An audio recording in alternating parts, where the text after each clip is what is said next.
everyone. Hi. So the technical difficulties continue.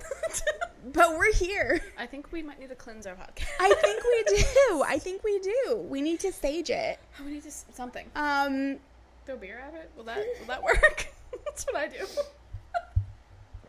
Maybe. Welcome everyone to Book Witches with a B. I'm Orja. I'm Colleen. And we are going to be talking about Quicksilver chapters 28 through 30 today. Yeah. Good chapters. Yeah, great chapters.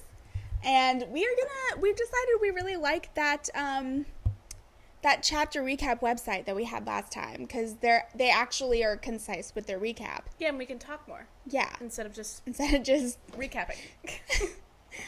You know. We are not a book recap podcast. We sure are not. Though you'd never know. Kind of are, I guess. I do so, think my mom was a little bit sad when I told her our things were going to get shorter, because she's like, I basically read the book. And I'm like, I know. I'm sorry. You could read the book, Mom. Love you. Love you. No, I get it. I feel like this will give you a good enough idea. Yeah. Between this and our discussion. I agree. Yeah. So let's get to it. Chapter recap. Woo. Ow, ow. All right, chapter 28. So basically where we leave off is Ceres and Kingfisher have slept together and she has more tattoos. Oh, right. Is that where we left off? Yeah. Oh. And also like Fisher had just like bitten her and he is not happy about it. Oh. And she's not happy about the tattoos. They allude it's a mating bond. We know this. Ceres does not know this. I think she figures it out. Near the end of this, she's got to. She's got like a vague idea of something. Yeah. So, all right. So, chapter 28.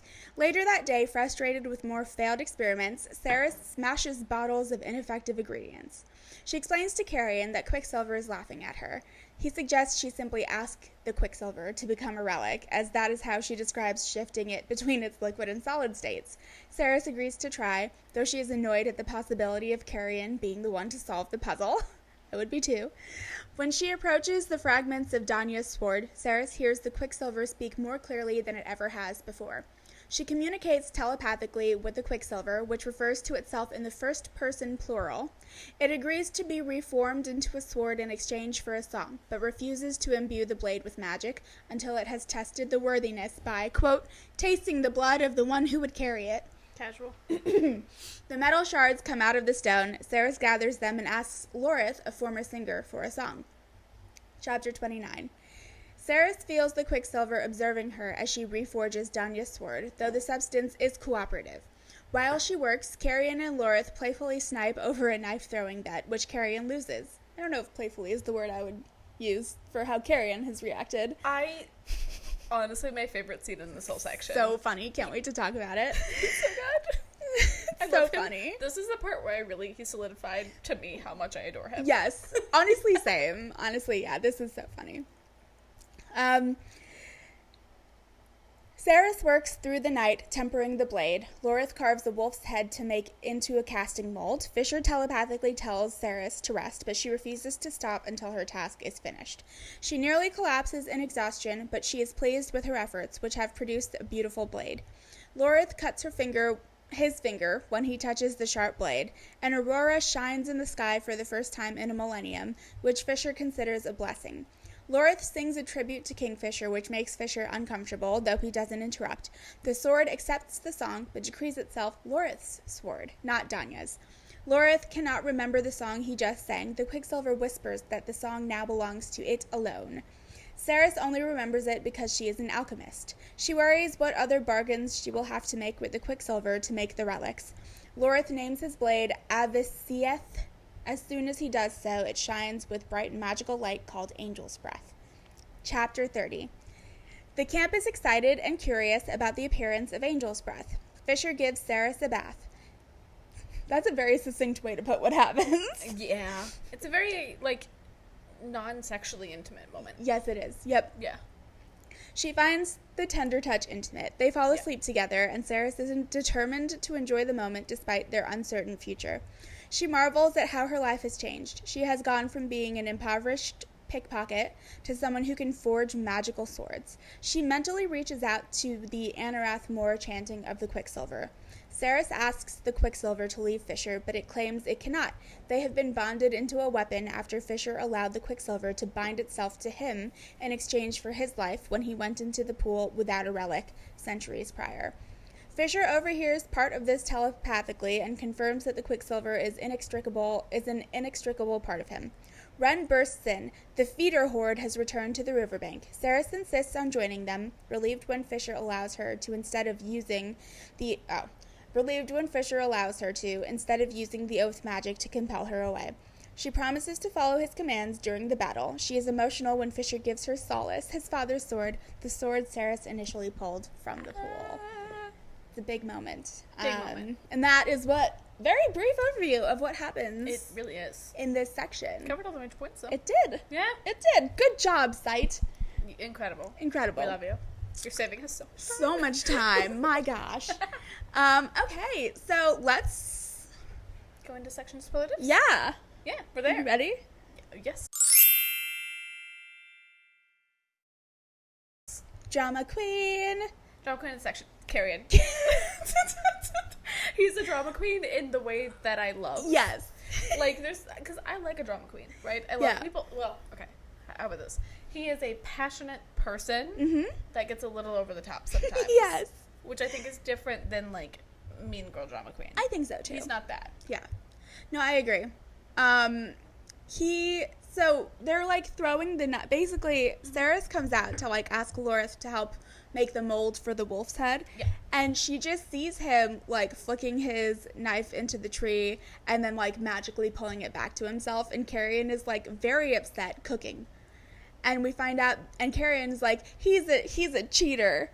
And she's like, what do you mean? And Lorith is like, he challenged me to a game of knife throwing and to see who could, throw the blade and hit the mark the most, like, for the most sustained amount of time. And she's like, who won? And Carrion goes, I haven't even gotten a chance to go yet.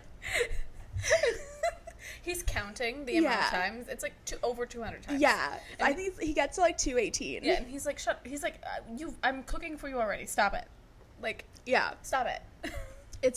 So that was really funny. I want a side story, a whole side book of just the adventures of Carrion and Lorith. Oh my god, me too. Because I think they complement each other well. I think Lorith finds him really fun, and I genuinely think Carrion likes him as well. I think that's why he's frustrated by, like, being thwarted. I agree. Yeah. I agree. Maybe, do we ship them? I ship them a little. I, like, bro ship them.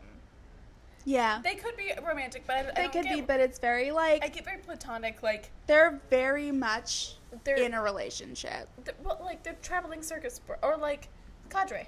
Yes, that's what it is. Brothers. They're very deeply tied to each other emotionally. They act like siblings. Yeah, they do. Very much a sibling interaction. I ship it. Yeah. Yes. I mean, if they end up dating, totally into it. Well, yeah, that would be great. As far as we know, they aren't into the they're opposite both. Yeah, gender. they're both. Carrion is at least likes women. Well, yes. I think I have no idea about Lorith, actually. We don't know his sexuality. Yeah, we don't know. But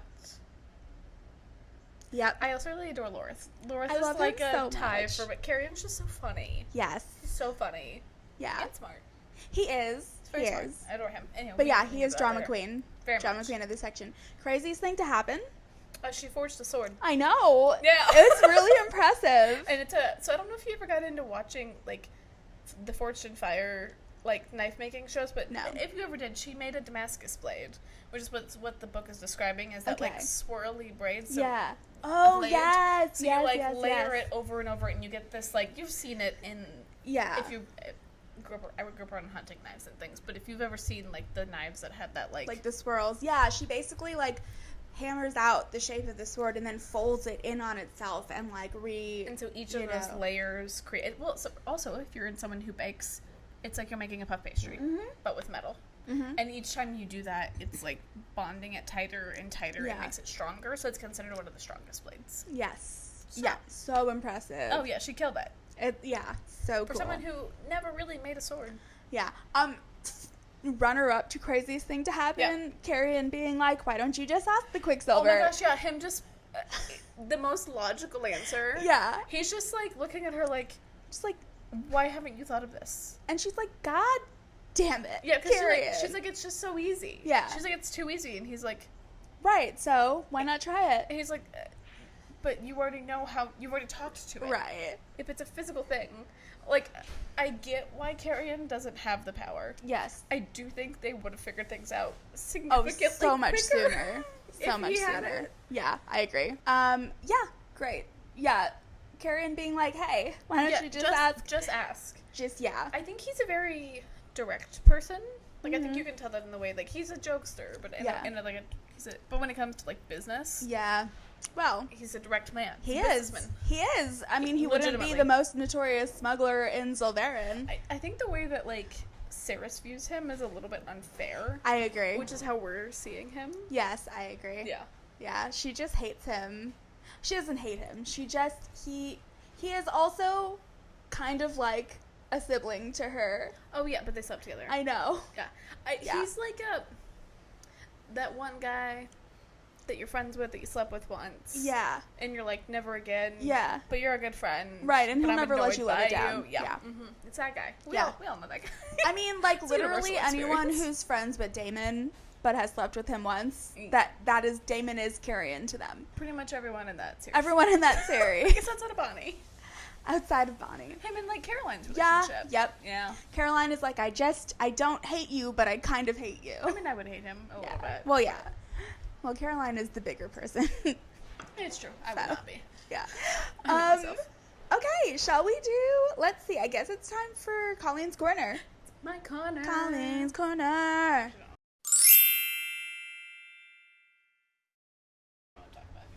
Okay. I didn't prep that. I was thinking about that now that we're not doing the chapter recap. We can just alternate it. Yeah, it's not a bad idea. I mean, I could just keep talking about Carrion, but that's not really what I have something. Oh, yeah. Let's do Orge's We're Corner. gonna do Orge's Corner. Orge's Corner. My corner. Woo!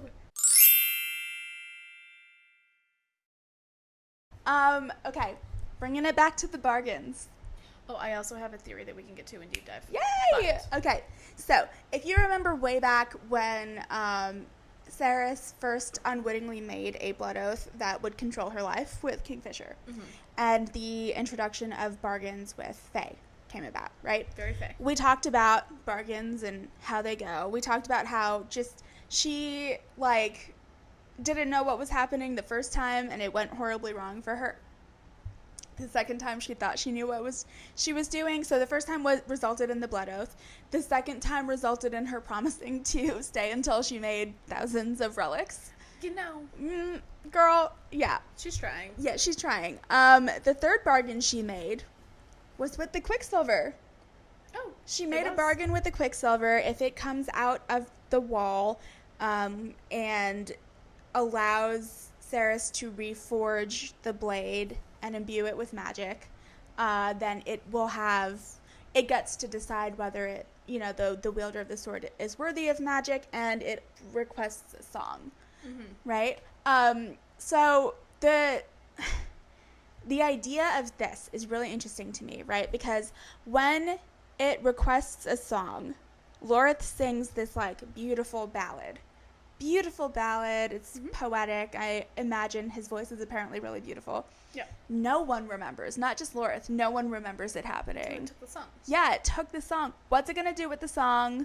What does it mean? Like, why is it similar to, like, memories have special meaning, and then obviously names have special meaning in a lot of, like, magical ways. I feel like the song is going to be, tell a fairy your name. Yeah, I give them a fake name. I think the song might be, like, similar to that. Like, it feels like they took a piece of his soul without him knowing I mean, it. for him, I think that's part of his soul. I think so, That's too. how they felt it would be. Yes, I think so as well.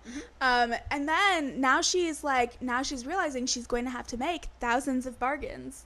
Yeah, and with she's Quicksilver. terrified of it. She's like, I'm going to have to hold all of them. Yeah. With me. Yes. Yeah.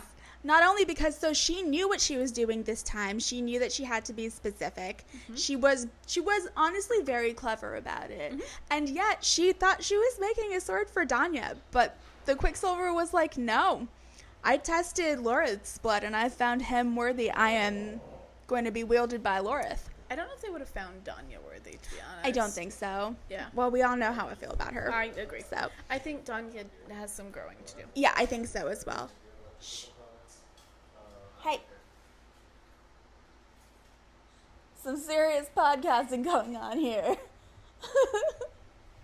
What was I saying? Oh, yes. I don't think it would have found Danya worthy. No, not even close. And I think... Not this particular grouping of Quicksilver. Yeah. If that makes sense. I think that's It why... does. Well, it didn't, clearly, because it didn't grant the magic. Yes. To her Danya. Since she's been wielding it. Yeah. Basically. So it actually...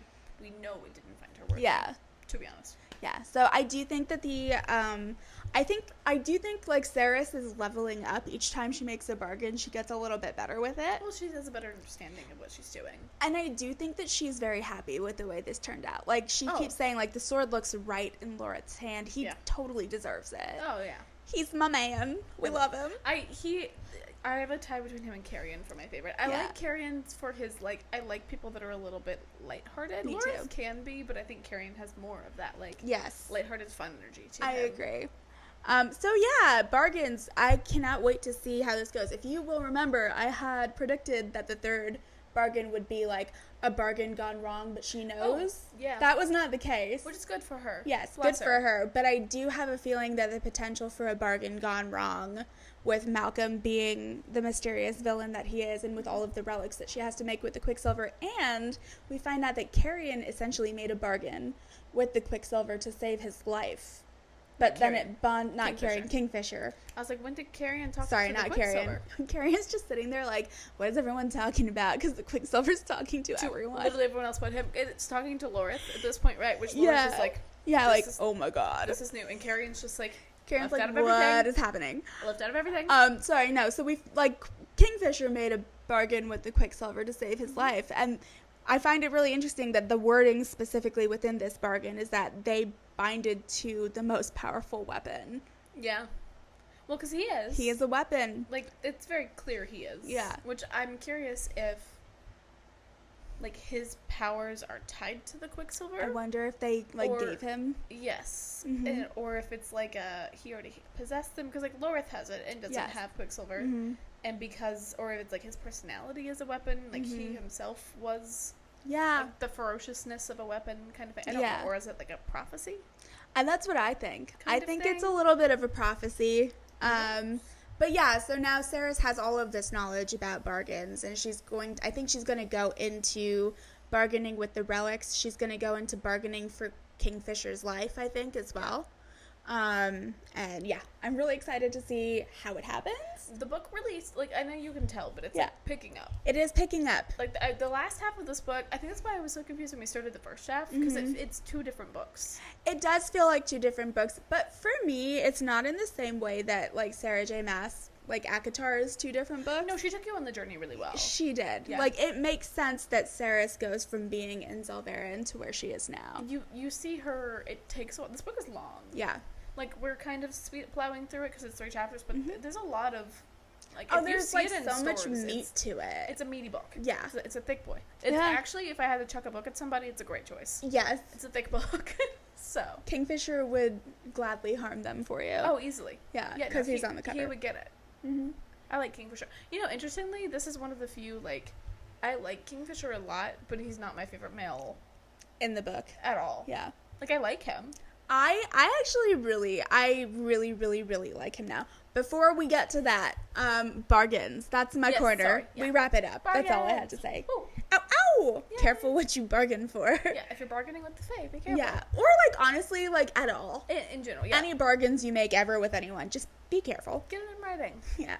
Also, just don't tell the Fae your name. Yeah. Give him like, a middle name. Yeah. Give him anything else. A middle name, a fake name. Okay. Let's see. Let's get to deep dive then. Deep dive discussion. Woo! I have a theory. Okay. This is what I was thinking of. Before we do this, can we just take a minute to, like, appreciate everything about you right now? You look amazing. Does she not? She looks so good today. Thank you. I got more blonde in my hair. Your hair looks so good. It looks so good. Taylor, my hairstylist, she recently went solo I love you. I don't know what magic you put in my hair. I have never been this blonde and not looked insane. Yeah, it looks very natural. It looks natural. Yeah. Like, I look like I was born a blonde. You do? Yeah. It looks really good. And I also got a facial today, so nice. Winter, my facial tech lady. You are glowing. Thank you. You're welcome. I sound bougie, but I had a lot going on with my life. So I went on a trip. And I wanted to get my hair touched up, and it worked. Anywho. I would say so. It's a long story. But yes. No, your hair looks amazing. You look amazing. Thank you. You're welcome. I will take it. Okay, so your theory? My theory. Okay. So it's related to the bargaining, but in a different sense. Okay. So that's why I didn't bring it up. So I'm excited. I have a theory about what Quicksilver is. Oh, okay. So, because they refer to themselves as a collective. They do. But they're individual, mm-hmm. right? But clearly there's something... But it does seem like she's anticipating making different bargains with different types of Quicksilver. Yes. What I think it is the souls of the people that are now the vampires of Malcolm.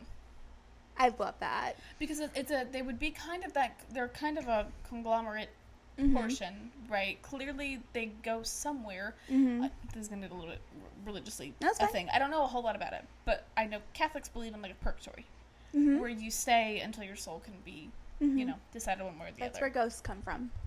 Yes, that's where the concept of ghosts mm-hmm. come from. So I'm wondering if they're in like a version of purgatory where they're similar, because we've talked about, or it's the souls of those that can't pass on, one of the two, but they're like stuck in limbo mm-hmm. and they can't pass on because of what, especially because they're into blood.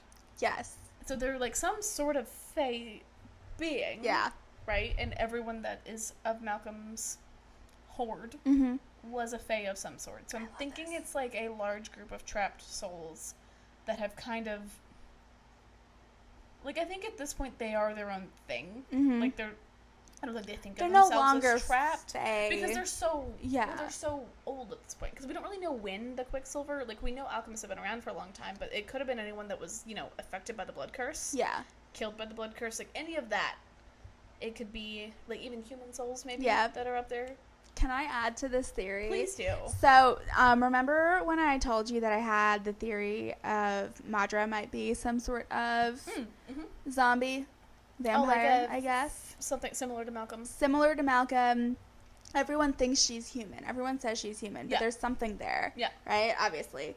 And her guardians can't... Oh, they can't die. The guy was like, please don't kill me. You don't know what you're doing to me. Yeah, like, you don't know what I have to go through. Yeah, I wonder if there's something tying into that where the guardians are, like, not yet Quicksilver, but are, like, in the stage before. So they're in the purgatory of Quicksilver. Yes. Before they become, like, Quicksilver. Yeah, which would make sense. Yeah, maybe it's like a form of an afterlife. Yeah. That you get when you experience great trauma. Mm-hmm, maybe. Particularly with the blood curse. Yeah. Maybe. Yeah, I do think so, because I think it's important to remember that, because it definitely feels like Callie is Rebecca Yarrow's level.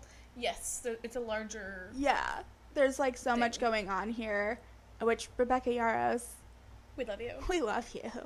No surprise to anyone who has seen anything that we talk about or do. Yeah, but no, because I think that, like, that was so casually dropped in the beginning, but it very clearly has to do with, God, what is the name of the place? Not Silverin. Avelia.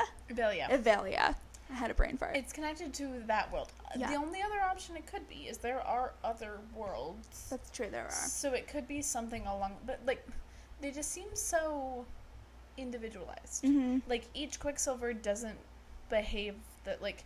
It doesn't behave the same. The Quicksilver in Kingfisher was like, we made a choice to equally sacrifice to save him. Yes. So part of the bargain is if they do, like, leave him, they all die. Yeah. Kingfisher and the Quicksilver will also die. Yes, like, they are one again. Yeah. Like, he is Quicksilver. Yes. Which is probably why his name is on the cover. And yeah. He is on the cover. No, it makes so much sense. Yeah. Oh, I love it. Which makes me think that he probably should have the best understanding of Quicksilver and maybe should have been able to figure out some of this. Possibly. I also do think because as you said, Quicksilver is like it's sentient, right? It is, yeah. I don't think that either they choose not to share anything with him, or he is He's actively blocking it pretty Yeah. aggressively. He's also, like, unable to say things. We know that he's blood oathed to someone. That's true. For something. Well, and maybe... You know what's not blood oathed? What? The Quicksilver. So what do we think the Quicksilver is saying repeatedly? Interact more. It's trying to say what he wants to say but can't. Dude. Because it's not oathed. Dude. The way that Kingfisher is. Oh my god. Mind blown. You heard it. You heard it first here. At first. It's not like you could have finished the book. Right. I have, but I honestly don't remember. I remember what Interact More is. I don't know yet. I know. So, yeah. But I don't remember the details as of why. I love that theory. Like, the Quicksilver is not, like, the one that's the Quicksilver that is Kingfisher is good. I think. I think all Quicksilver is good. That's true. I don't think it's a bad None of it entity. is evil. Yeah. I think it wants to be respected as a sentient being. If your theory about it being, like, collective souls of, like, the horde, the feeders and stuff is true, I think it makes a lot of sense.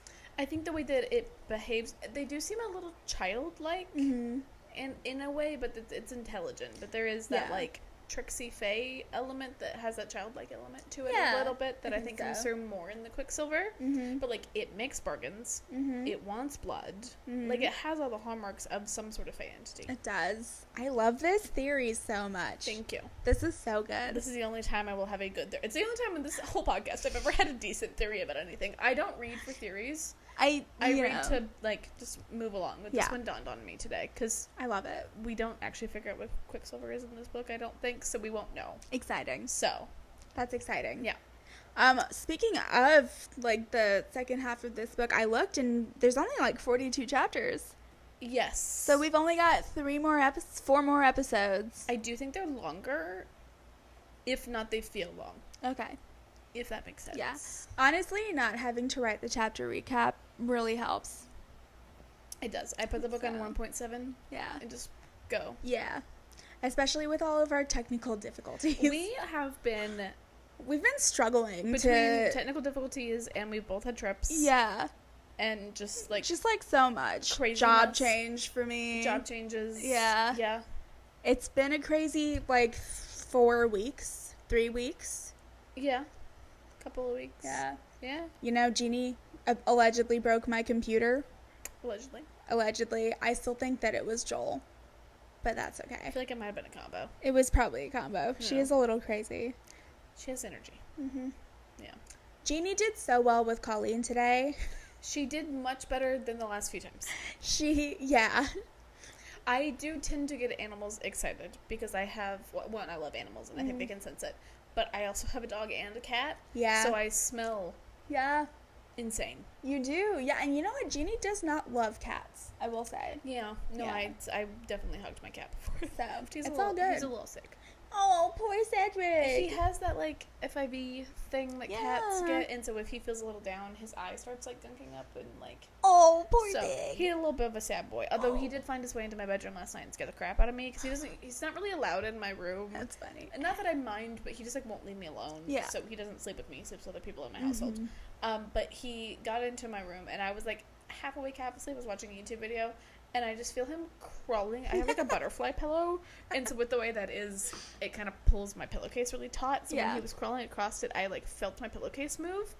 I have never been more scared.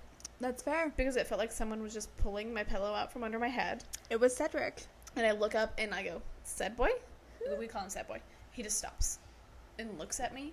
Yep. In this most cat-like way, and I'm like, what are you doing? Hi, puppy girl. Yeah, anyhow, it was a whole journey. Hi, baby. All right. There she is. There she is. There she is. Hey, don't jump. Don't jump. Hi, baby. Don't jump. Hey. Don't jump. No. Thank you. Good girl. Good girl.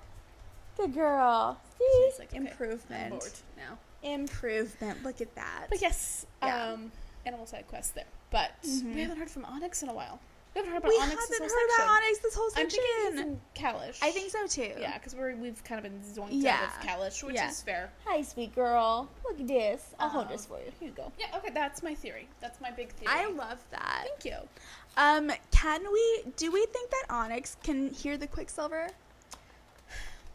He is some sort of sentient something. I think he's more sentient, but it's kind of hard to tell because like dogs have a lot more intelligence. Yeah, and, like even cats. It's true, but here's the thing: he does not like Quicksilver. I think he can sense it because like she talks about. I've been intrigued by the way that Callie Hart writes how like Ceres in particular feels the power. Yeah, like I think it's in the next chapter, but at one point she's like, I can feel their combined power in my teeth. Like, it's like a bone-rattling I like that feeling. So I'm thinking, like, maybe animals Onyx are can feel sensitive it to, like, emotional energy or physical energy, and I'm thinking that's what Onyx is. Like, he can physically feel that it's there. Yes. Yeah, and he does not trust it. He does not. Yeah. Which maybe we should think about. We should keep that in mind. It doesn't seem evil, but it doesn't seem like it's necessarily good either. Yeah, I think it's a neutral entity. Yes, like maybe chaotic neutral. Yeah. Mm-hmm. Or like, I think it's like a lawful neutral. Maybe. Because it has its own set of, own set of rules. Mm-hmm. Like, it seems chaotic to us. Like, chaotic neutral would be like, it would work one time and not the next, I think. True. I feel like it has its own set of, it's like a palette. Play D&D. I feel like it's like a paladin type thing where like it has its own set of rules. It's not necessarily evil. Yeah. Usually paladins are good, but it's just it's lawful. I can see that. Yeah. It has rules that make sense to it and no one else. Yeah. That you have to follow. I love that. Yeah. Love it. So that's my thought on it. Yeah. Hopefully we'll hear from Onyx again. I will say I don't usually look up fan art, but for this one I have because I've never read the book before. And for socials. I am an immediate fan art Googler, which is why we've done a couple of times on our socials we do non-spoiler fan art because I am not good at visualizing characters in books. I can do landscape really easily. I can't visualize people, so I like to look it up. Sometimes they're always hotter than I think they're supposed to be. Yeah. Every time. I'm like looking it up and I'm like, oh. Like, really? That was not what I was picturing. Not against it. Yeah. Like, in my mind, Carrion is, I think, not as hot as he actually is. He's, like, a little more rough around the edges, which maybe. I like. Yeah. I picture him a little more clean cut, but, like, that doesn't make sense from a guy who lives in, like, the slums. So I think my brain is a little bit, like, mixed up on that one. But do we want to talk about... Carrion, always? No, not Carrion. Always. Do we want to talk about the Kingfisher taking care of Ceres? Oh, it's so cute. It's so sweet. It is one of my, like, it's my second favorite. I really do like the Lorith and Carrion knife throwing competition. Yeah, that's fun. I do really, I like seeing emotional, it's physical as well, but not in a sexual sense, like physical and emotional intimacy written really sweetly. Yeah. And really well. It is very sweet. So, like, after working, like, probably, like, 24 hours straight to build this sword. Yeah. That's incredible, which we still need to talk about the sword, too. Yes, we will get there. Ceres is, like, dead tired. Like, exhausted. She's living on pure adrenaline right now. Yeah. She walks to the tent. Kingfisher's like, I will be sleeping here tonight. She's like, oh, okay. And he's like, you need to take a bath. And she's like, can't get up. I absolutely can't move. Can't do anything. Absolutely not. Can't lift my arms, can't do anything. Which is fair. Yeah. And so he's like, lifts her up and puts her in the bath, magically disappears her clothes for her, puts her in the bath. It's a really handy power to have. It is really handy. To magically unmake and that actually might be my ultimate superpower. Unmake and remake clothes? Oh, I would love that. Dream. Yeah. And it's the perfect... Give me that power. Fit and texture every time. Yes. Oh. Give me that power. That's my new superpower, I will say every time. Yeah. Same. It's incredible. Yeah, it's so good. It's most useful. It's so useful. So he puts her in the bath. It's like the perfect temperature. And he's like, hey, it's going to stay warm. Sleep a little. Yeah. I'm assuming it's not one that she would be at risk of drowning in. Well, he also was staying there to watch her. I guess that's true. Yeah. And she just, she really falls asleep in this perfect hug of a tub. That might make him my dream man. Yeah, and then, like, she bath. wakes up and he's washing her hair. Then she wakes up again and he's, like, lifting her out of the tub and she's dry. Yeah. And then she wakes up and he's, like, got his arms around her. Yeah. Yeah. It's really sweet. It is. It's sweet in the way of, like... They hold hands. They're very domestic. Yeah, they hold hands while she's in the tub. Yeah. It's sweet. He's concerned for her. He sees that, like, he was really good about, like, giving her the right amount of space that he felt like she needed while she was making the sword. Yeah. And he's like, now's the time that I can, like, be near you. Yeah. And she, like, she craves to be near him. Not even sexually, just, like, as... she just wants to be close. Close, yeah. Which is a mating bond, but she's not there yet. Yeah. No one's told her yet. For those of us who, unfortunately, are not fae, it's also just, like, I always want to be right next to Joel. Yeah, that's fair. So when we first started dating, okay, Joel and I, like, I will say, like, for me, it was, like, love at first sight. And adorable. I think he won't admit it, but I think for him it was too. Well, I mean, you're adorable. Then thank you. We got to know each other, and it just, like, the love just kept growing from there. But so, like, very early on, maybe, like, 2 or 3 months in, I made this joke when we were, like, our faces were, like, a centimeter apart. And I was like, I never want to be farther away from you than this. It's a lot. I know. That's cute, but a lot. It's so funny. It's so funny. But, like, now we just say that to each other whenever we're, like, ridiculously, like, very close to each other. We're always like, never want to be farther away from you than this. But that's, like, what I imagine the mating bond actually feels like. That's super cute, but also my nightmare. It is also not accurate. I very frequently am like, Joel, get away from me. I need to, like, move. Like, back up. Yeah. Love the man. He has no sense of personal space. Neither do I, to be fair. I mean, it's hard. Yeah. Yeah. But that's what I imagine the mating bond feels like, where it's like you just always want to be within grabbing distance. You want to always just be able to reach your hand out and have them right there. That sounds exhausting. I will be honest. It's amazing. I mean, and I've never been in that kind of love, so that's probably part of it. That's true. Like, to me, that just sounds draining. That's fair. That's fair. I think if you found a mating bond, that's fair. We're just calling them mating bonds now. It's just love. When you find your mating bond, you're gonna feel that way too. I'm not. So physical touch is one of my, like, love languages. Yeah. But it's very much one that I tend to do on my terms. Yeah. And it feels very. Like, I'm not a big touch person in general, so when someone does touch me, I'm like, like, they're touching me. Even if it's just platonically, I'm like, yeah, physical contact has been made with my body. I will say, I think we've talked about this on the podcast before, too, but, like, I was very much that way before, too. I did not appreciate people touching me when I didn't want them to. Yes. And I still don't appreciate people like, without your permission. Like there's a certain regular at the bar we go to who loves to just shower me with lots of hugs and affection, and I don't enjoy it. Yeah, no, I don't have that. Yeah. Luckily. I think I put off a don't touch me vibe. You do. Yes. I unfortunately don't. I've learned this about myself, but I don't enjoy it. I kind of put off a don't touch me vibe sometimes. Apparently I do. I think it depends on level of drunkenness and level of hotness. And level of Irishness. Yeah.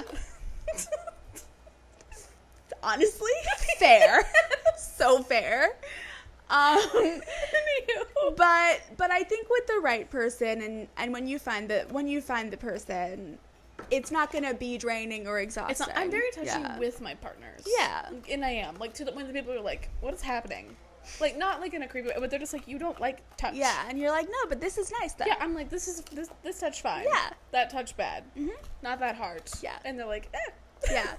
So I do think that like the mating bond is very similar in that, like, for her, I don't like Carrion. Don't touch her. Yeah. Stay far away. Yeah. Lorith, even, unless she's, like, in a good mood and wants a hug, but she's like, I don't need a touch. Person, yeah. But with Kingfisher, she, like, wants to be close to him. She wants to be able to reach her hand out and be able to, like, also, have him there. If anyone wants to wash my hair every day of the week. Yeah, dude, that's, like, the best feeling It's in the exhausting. World. I want someone else to do it. Yeah. Like, if I could just lay back and you do it. It's so good. It might be one of the things I do if I ever become rich. I just pay someone to wash my hair. Wouldn't that be great? That would be amazing. It'd be lovely. So yeah, that was very sweet. I will say that, like, Kingfisher went from being the most obnoxious asshole to...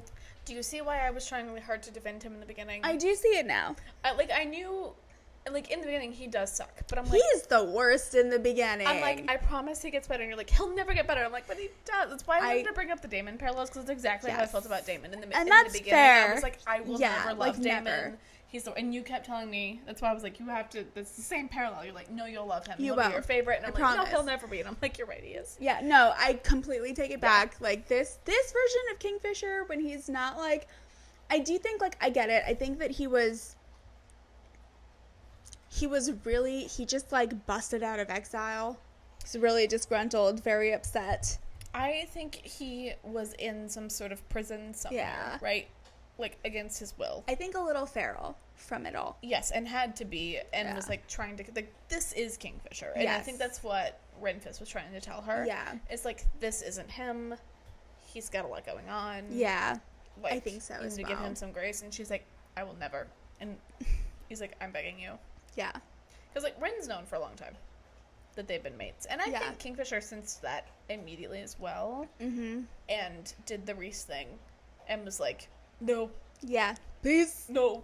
Yeah. I'm out. Yeah, and, like, was trying to get away. I think he's in that, like, I don't deserve a mate phase. Yeah. Or, like, well, also very Damon of him. Damon does so many self-destructive things before. Yes. And it's just, like, so, like, honestly, and I'm going to bring this up, spoiler alert for Vampire Diaries if you haven't seen the whole thing. We've spoiled the series many times. But we find out that Damon was, like, held in a cell and tortured for a long time. For, like, almost a decade, basically. Yeah. And, like, at the point that he got out is when he then goes to Mystic Falls. Which makes him make more sense. So much more sense. It makes the feralness and, like, his kind of weird thirst for blood. Yes. Make a lot more sense. A lot of sense. Yeah. Yeah. So, I do think that we get that. I think it's, spot on. Yeah. Bravo, Colleen. Thank you. You're welcome. That's why I was like, oh, like, and I was like, you're like, no, and I'm like, I really am not trying to argue with you. You were like, listen, I'm not going to say any more about it. Because I can't. It's also like, I knew he got better because I remember being the same way. Yeah. In the beginning half of this book. And I'm like, you just got to keep going. Because I remember not wanting to keep going.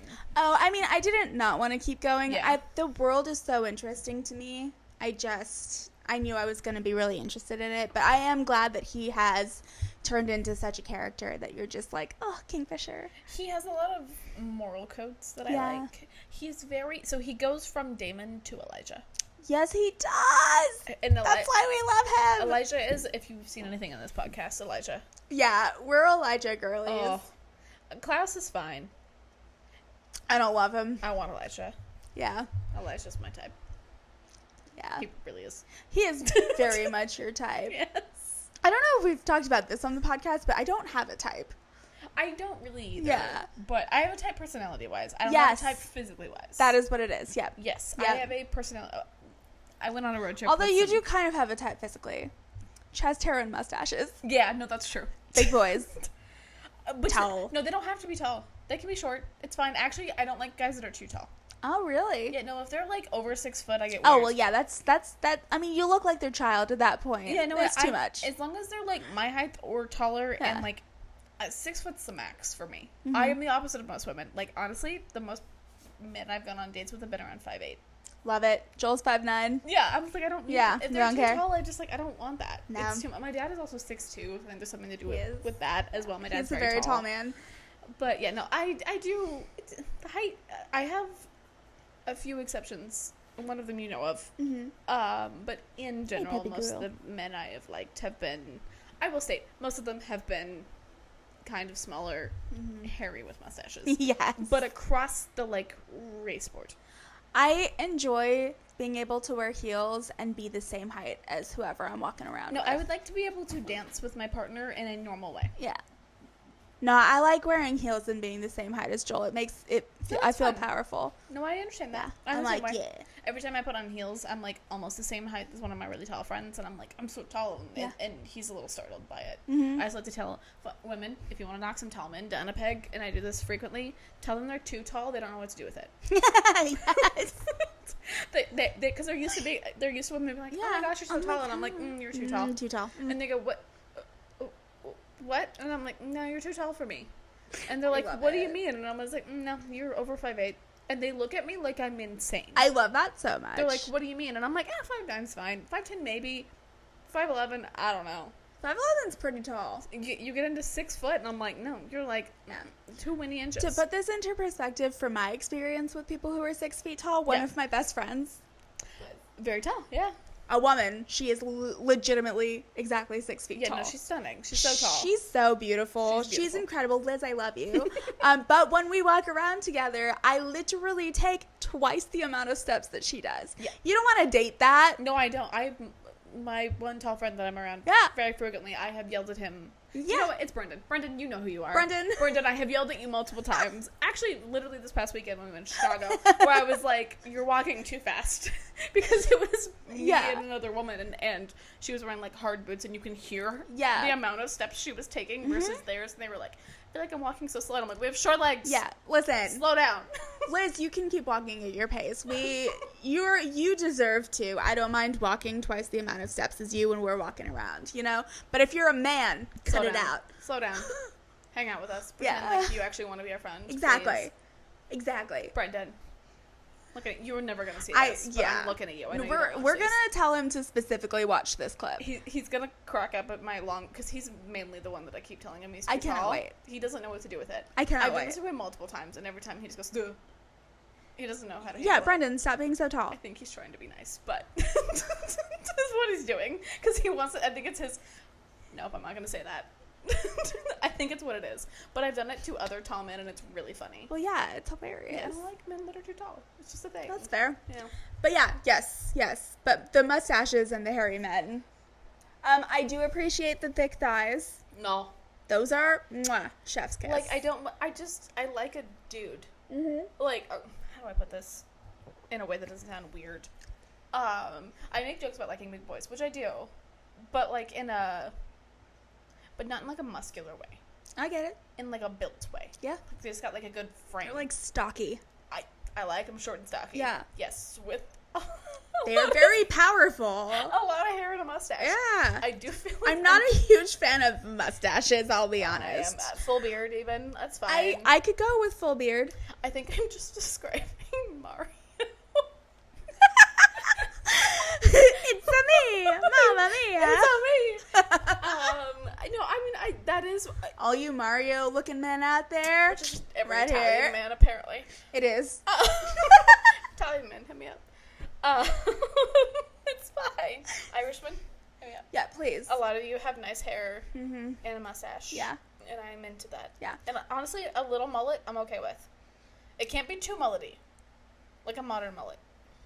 I have thoughts about mullets, but it's okay. But have you seen the modern ones, though? I have. They're not really a mullet. It makes me upset. But they're not really mullets. I know, but it makes me upset that they're sneaking by. No, it's fine. See, like that haircut I like. I will say, it makes me upset that they're sneaking by because I, too, don't find them offensive, and that makes me upset. No, yeah, if it's like a legitimate mullet, like Australian man, I see you, I don't know what the heck you're doing with your mullets, it's too much. Yeah.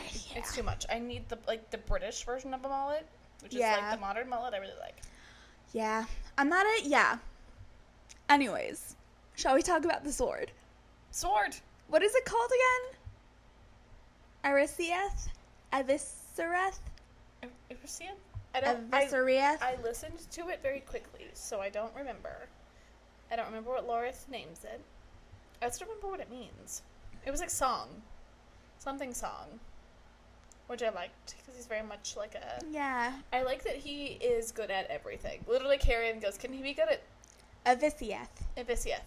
He's like, can you be not good at something? Like, literally, Carrion, as he's singing, goes, can you not be good at something, please? Yeah. Can you not? Laura's just like, I don't know how to answer that. No. Yeah, Laura's is just like, this is just who I am. Yeah. Honestly, I'm going to be honest. If I was around Lorith, I'd be really into him. Yeah. He can sing. That's about it for me. You can sing. You're musical. He's musical. Also, the knife throwing, super hot. No, it is. Knife throwing accurately. Mm-hmm. And not in a creepy way. Yeah.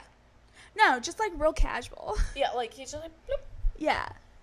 And he's just like smirking to himself because of how much it's upsetting Carrion. That swag is, yes. You know what he's giving? What?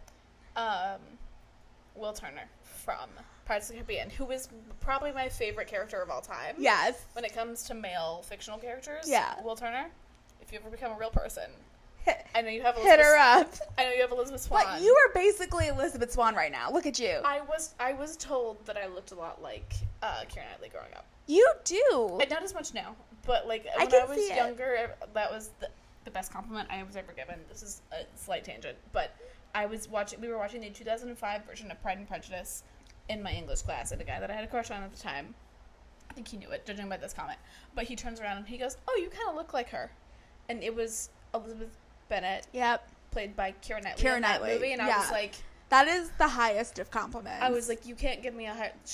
The most stunning, absolutely ever gorgeous. In that movie. And yeah. I was like, wow. I was like, wow. Yeah. This is the hottest I will ever feel. You were watching the 2005 Pride and Prejudice movie in school. Yes. That kills me. We watched it on my AP English class. That is so funny. Was it after the AP? It was like around that time frame. Yeah, because we read Pride and Prejudice, and so my school was very big into reading the books, watching the movie. Yeah, and so we had. Well, that's nice. Finished up the book. Speaking of Pride and Prejudice, I started reading it to Joel out loud. Oh, fun! Because I figured that I would somehow, some way make him read the book. Oh, has he never read it? He has not read it. He has watched the movies and also the BBC with Colin Firth. I mean, if you've seen that, he's seen those with me a bunch of times. But like, I want him to hear the writing. It's not whimsy, but like it is a little whimsical. It's very like. It's upbeat for a story that is kind of not an upbeat story. Yeah. Yeah. Like for someone who is both Pride and Prejudice. Yes. It's got this like lilting. It's very limericky. It is. Yeah. It's fantastic. Jane Austen. Oh. What a genius. Genuinely my favorite author ever. Yeah. Yeah. What a genius. I love her. If you can't tell, I actually have like 20 Pride and Prejudice books because I collect them whenever I go somewhere. Which is fair. I buy one. Most of them are in my house. Mother in my room if you want to ship them to me. Ship them over? But yeah, no, incredible author. I like her much as I do think I like Emma a little bit more. I like Sense and Sensibility a little bit more. I also just am in love with Mr. Knightley. That's fair. I love him, especially, to be honest with you, in the new adaptation. Where you can see his butt. I mean, the butt thing isn't really what I'm attached to. Oh my god, the butt thing is the best thing I've ever seen in a Jane Austen adaptation. I saw that in theaters for the first time, and I turned to who I was going with. I think it was my friend Sebastian. And I was like, that's his butt! And Sebastian was like, uh-huh. I do feel like it feels accurate, though. Like, it didn't feel out of place. No. Like, I felt like, oh, yeah, no, man butt. That's fine. Actually, clearly, I forgot that it happened. I just think it affected me greatly. I do like a friends to lovers. Yeah. Which is what they are. Yeah. Well, and that Clueless with Paul Rudd. If they weren't Alicia Silverstone, they're ex-step siblings. It's still weird. No, it's not weird because Mr. Knightley is Emma's cousin. Oh, that's fair. So. But I forget that. Yeah. But that was common back then. I know. The ex-step sibling is fine. I think their parents were married for like 3 months or something. That's fair. Yeah. That's the only part of it that I have. It is less weird than being your actual cousin. That's true. Are they first cousins? Second cousins, I think. No, it's far enough away. It's fine. Is it far enough away? All of the Maras are my second cousins. All of them. All of them. Actually, every single one of my cousins with the last name Mara is my second cousin. Yeah. So. I mean, if you don't leave your area very much at some point. You know what I mean? Like, they don't leave. We're all a little inbred. Yikes. That's just my family tree. No, I would not be surprised if there's inbreeding in the Mara clan. Well, I mean, everyone is. Yeah. Because you just didn't leave. Well, yeah. So, like, now that we have distance, we can get a little further away from people yes. we're related I to. did marry a white man. You did. I'm quite far. You were pretty far removed. Pretty far removed. Yes. So. Yeah. You have to marry an Indian guy. I've said this before. I need her to marry an Indian person so that I can help throw her Indian wedding. I'm not against it. I want it. Hey, Indian men. She's a catch. Let's make it happen. Do you have a mustache and are you hairy? The Indian men are very hairy. I know. I will say. That's the requirement. And you don't even have to worry because I will plan the best freaking Sangeet you have ever heard of. Honestly, that's all I want. Yeah, don't even worry about it. As long as you don't mind me only doing songs from like the early 2000s to the early 2010s. Indian guys, that's all I'm doing for you. I was like, I don't. Yeah, that's all I'm. That's the golden age of Bollywood. As long as I have those 2 songs that I showed you. Yes, you will. Those are my requirements. I think one of them is from the 90s, but also acceptable. One of them is. Yeah. I don't know when the other one is from. That one's more like 2010s. Yeah, but for sure. But it's fun. It's if you know an Indian song, it's that one. Yeah. If you're a white person and you know one Indian song, it's that one. It's that one. Yeah. It's my favorite. So, back to the sword. Sorry. Yes. Listen. I poured myself a very large glass of wine. I'm drinking on an empty stomach. So, and we've got out for a little bit. Hi, baby. Also, we need to fill some time, so this works. We did. This is great. Sword. Yes. The sword. The angel fire? Is that what they call it? Yes. Angel's breath. Angel's breath. Also interesting. Yeah. Interesting way to put it. It is an interesting way. I love how they're like by like color. But yeah, like I also love how it's so very much like a bunch of people in a small area where they're like immediately everyone knew it was there and there was rumors. Yeah. If you didn't see it. Yes. They're all asking about it. Everyone's asking about it. Like, what was that? Yep. Which we haven't seen it in action yet. We haven't. So basically the sword, Visieth, chooses Lorith, and Lorith is very hesitant to accept it because he's like, it's Danya's, and everyone, including the Quicksilver, is like, nah, man, it's yours. Like, Danya can't claim something that wasn't ever theirs. Yeah. So he's like, okay, and he like takes it, and then just like white light erupts and shoots up into the sky. Yeah. Which also, there's an aurora borealis for the first time in like 1,000 years. Yeah. Clearly, whatever entity they have in their world, because they have gods. She even says, like, I'm praying to the gods that I just learned the names of. At one point. Very much feels like clearly there's some sort of prophecy element to this. I think, yes. And she's kind of starting to fulfill those. I think so, too. Yeah. Yeah. No, it's a glorious moment. And this sword is, like, beautiful, sharp, shiny. It has those like fun like rivulets going down it. It has an inscription on it that she spent like an hour doing. Yeah. I get it, but I do think it's funny where she's like, I'm under all of this pressure, but I'm gonna inscribe it. I love that so much. It's very Faye. It's very me. I would definitely do that. She's like, I took all of this time. Was that fun? Jeannie ripped up some mail and she looks very happy with herself. She's very pleased with herself. So, swords, yes. So she spent all this time inscribing it. I actually don't remember what it said, but it was very, like, I feel like she, this whole time, was doing it in the back of her mind for Lorith, not really for Danya.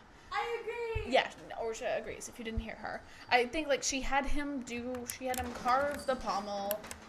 I think the Quicksilver might have even had Lorith in mind, which is why they specifically asked for a song.